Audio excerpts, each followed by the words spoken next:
Ես այդ խիզախությունը ունեմ, կընդունեմ սխալս, Արցախի ներկայացությունում կարող էին գտնել Սամվել Կարապետյանի,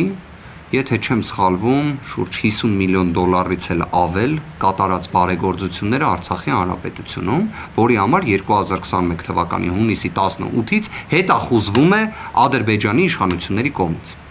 Կարող էին գտնել նաև այն բարեգործությունները եւ մարդասիրական օգնությունը, որը կատարել է, որը երբեք հրապարակային չի եղել։ Դա էլ կարող է գտնեին։ Չեմ բացառում։ Բայց ավելի լավ կլիներ, որ քննիչները գնային եւ Ստեփանակերտում կատարեին քննչական գործողություն։ Մենք դատական նիստի ժամանակ այդ առաջարկը արել ենք։ Ես չեմ զարմանա, որ առաջիկայում դա էլ տեսնենք։ Իրավական փոխօգնության շրջանակներում վստահ եմ Ադրբեջանից քննիչներ կան, որոնք կարող են բազմաթիվ փաստաթղթեր տալ ընդդեմ Սամվել Կարապետյանի։ Թող իրավական փոխօգնությունով դիմեն ստանան։ Ասեն ինչի համար է Սամվել Կարապետյանը բարեգործություն արել Արցախում։